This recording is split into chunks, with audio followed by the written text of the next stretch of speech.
मिंटू चिंटू, हम लोगों ने समतल दर्पण देखा है, अपने अपने घरों में उसका प्रयोग भी करते हैं। लेकिन और भी ऐसे दर्पण हैं जो समतल नहीं है, समतल नहीं है। कुछ दर्पण का भाग आगे की ओर उभरा रहता है और कुछ दर्पण का भाग पीछे की ओर धंसा रहता है।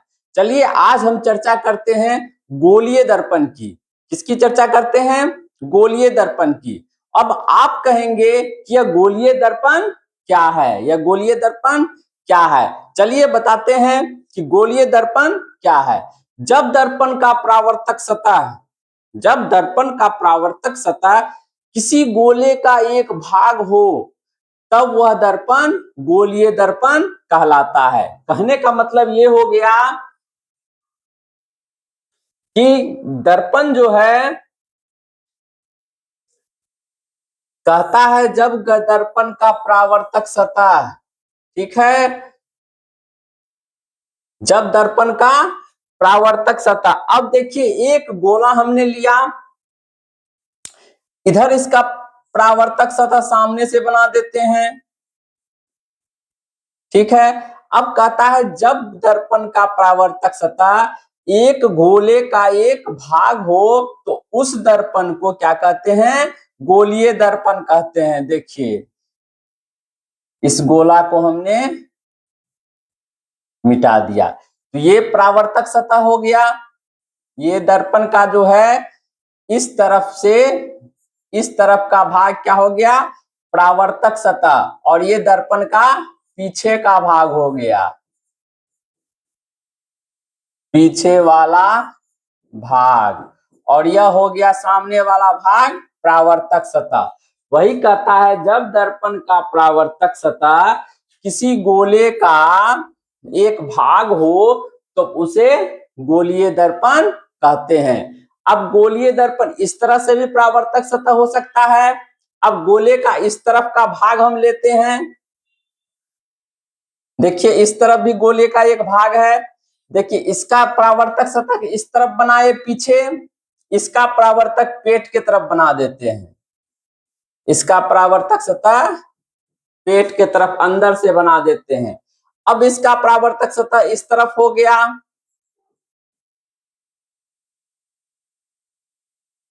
सतह, इसका परावर्तक सतह देखिए उभरा हुआ लगता है और इसका परावर्तक सतह जो है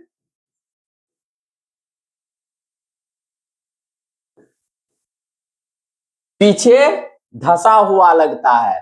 तो जिस दर्पण का परावर्तक सतह पीछे धसा हुआ लगता है इसे हम लोग कौन सा दर्पण कहेंगे?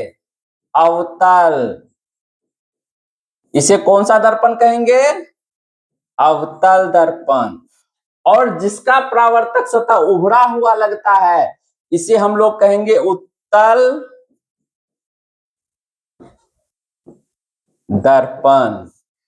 अब देखिए यह एक गोले का ही भाग था, इसीलिए एक उभरा हुआ और एक पीछे धसा हुआ।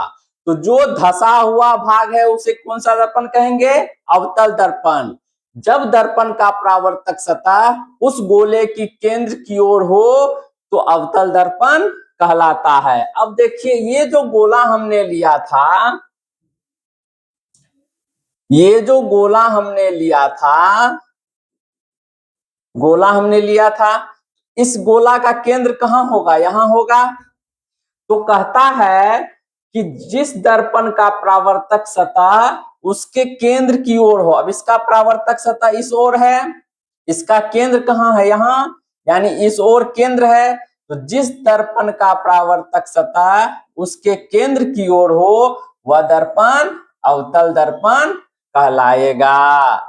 और उत्तल दर्पण में जस्ट इसका उल्टा हो जाएगा कि जब दर्पण का परावर्तक सतह उस गोले के केंद्र के विपरीत दिशा में हो उत्तल दर्पण कहलाएगा।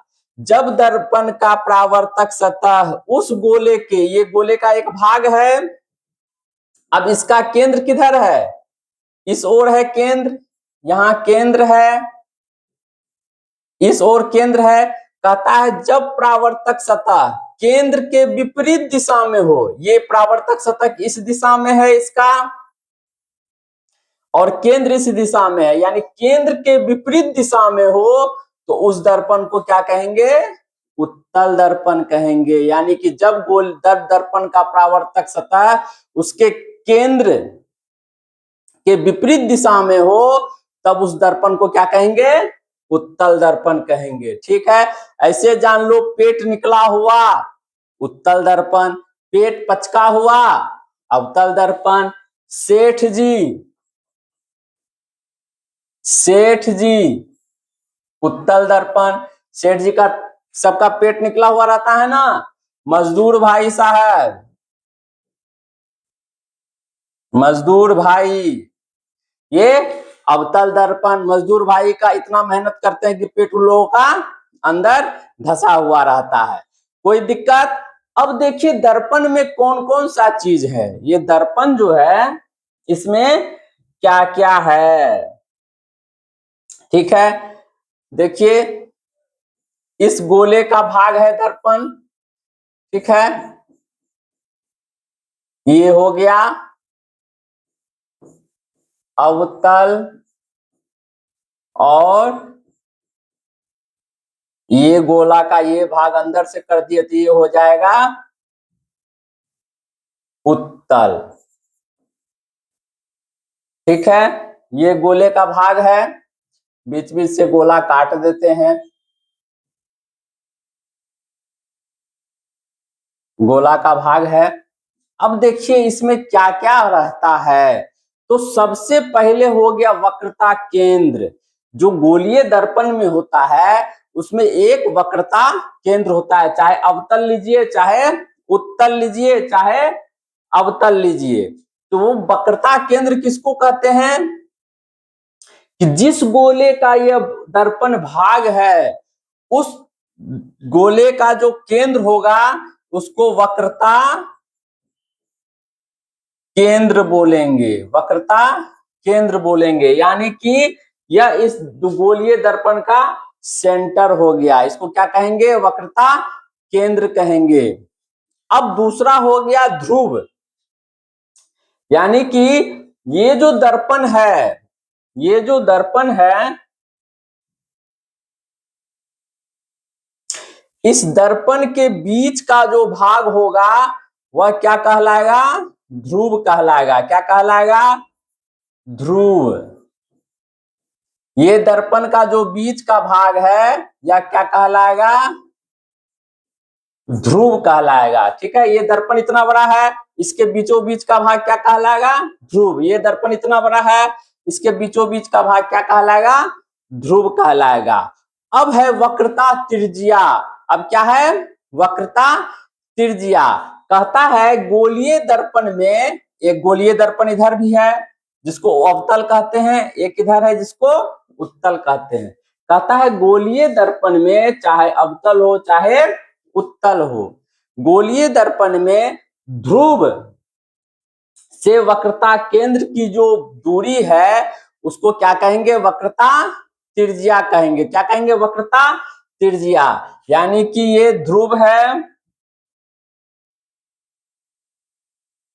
ये ध्रुव से वक्रता केंद्र की दूरी, इसको कहेंगे वक्रता त्रिज्या। इस ध्रुव से वक्रता केंद्र की दूरी जो है इसको क्या कहेंगे? वक्रता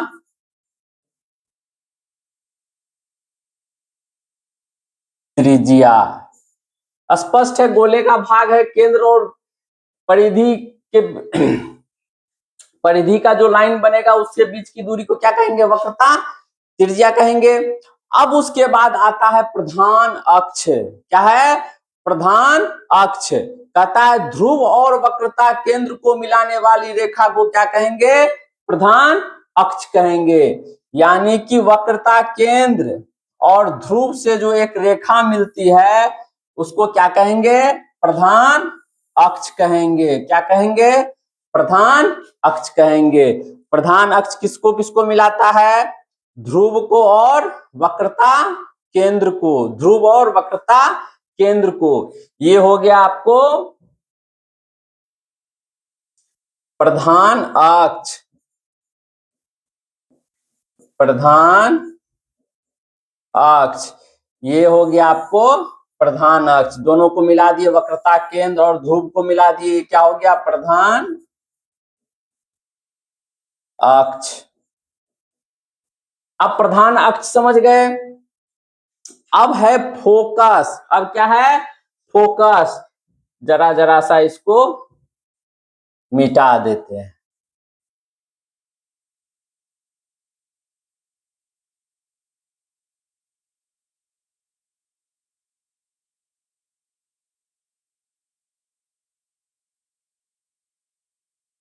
अब देखिए एक है फोकस।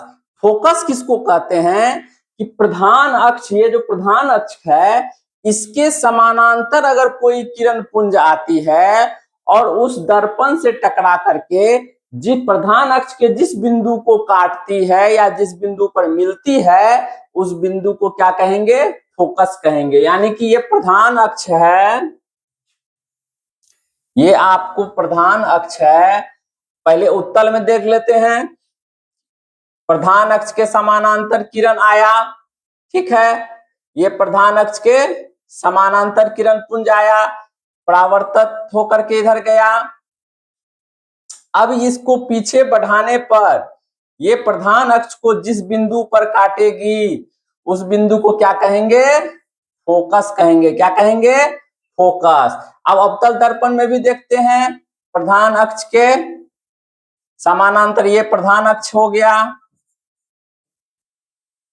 ये जो है प्रधान अक्ष, इसके समानांतर किरण पुंज आई और परावर्तित होकर के जिस बिंदु पर मिली इसको क्या कहेंगे फोकस कहेंगे। क्या कहेंगे फोकस कहेंगे।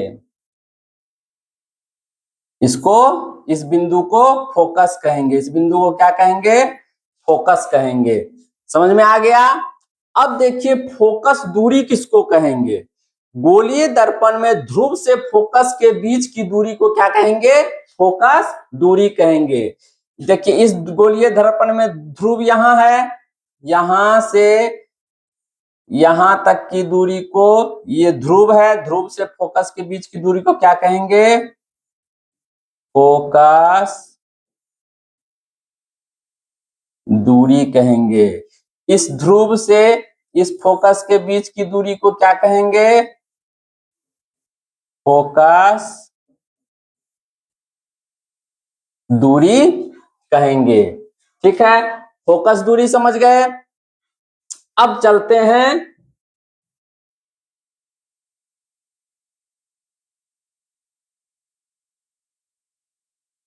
गोलीय दर्पण, स्फेरिकल मिरर। जब दर्पण का परावर्तक सतह किसी गोले का एक भाग हो तब वह दर्पण गोलीय दर्पण कहलाता है। यानी कि बताए थे जो परावर्तक सतह इस तरफ का हो चाहे इस तरफ का हो, ये अवतल हो गया ये उत्तल हो गया, इसका जो परावर्तक सतह एक गोले का भाग है, एक गोला का भाग है, इस दर्पण को क्या कहेंगे गोलीय दर्पण कहेंगे। गोलीय दर्पण दो प्रकार के होते हैं अवतल और उत्तल। अब देखिए अवतल दर्पण, जब दर्पण का परावर्तक सतह उस गोले के केंद्र की ओर हो तो अवतल दर्पण कहलाता है। यानी कि परावर्तक सतह, इसका परावर्तक सतह इधर है और केंद्र यहां है, परावर्तक सतह केंद्र की ओर है, ये केंद्र है, तो ये दर्पण क्या कहलाएगा अवतल। और कहता है उत्तल दर्पण में जब दर्पण का परावर्तक सतह उस गोले के केंद्र के विपरीत दिशा में हो उत्तल दर्पण कहलाता है। यानी इसका परावर्तक सतह इस तरफ है और केंद्र इधर है, यानी परावर्तक सतह जो है इस केंद्र के विपरीत दिशा में है, तो यह क्या हो जाएगा उत्तल। ठीक है, अब देखिए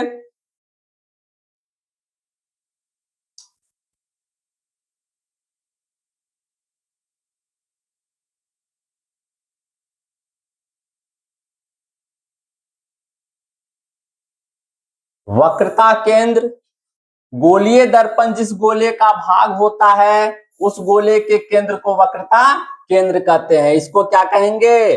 वक्रता केंद्र। ये जो भाग है इसको क्या कहेंगे? इस भाग को वक्रता केंद्र कहेंगे। ध्रुव, गोलीय दर्पण का मध्य बिंदु दर्पण का ध्रुव कहलाता है। ये जो दर्पण है इसका बीच का जो बिंदु है, ये जो दर्पण है इसका जो बीच का बिंदु है ये क्या कहलाएगा? ध्रुव। ये क्या कहलाएगा? ये बीच का बिंदु ध्रुव।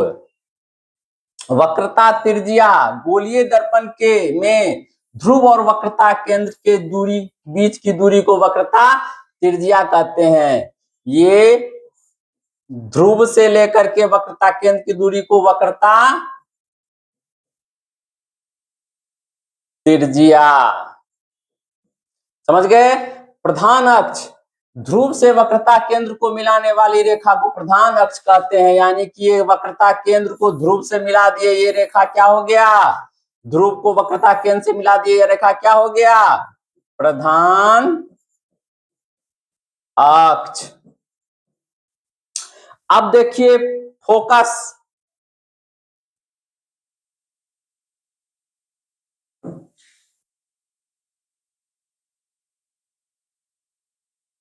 फोकस, प्रधान अक्ष के समानांतर कोई भी किरण पुंज जब दर्पण से परावर्तित होती है तब प्रधान अक्ष पर एक विशेष बिंदु पर मिलती है या मिलती हुई प्रतीत होती है, फोकस कहलाती है। देखिए एक बिंदु पर मिलती है यानी कि स्पष्ट मिलती है, और एक बिंदु पर मिलती हुई प्रतीत होती है यानी कि उसको पीछे बढ़ाते हैं तो लगता है कि वह मिल रहा है, तो उस बिंदु को क्या कहेंगे? फोकस कहेंगे। जैसे देख लीजिए,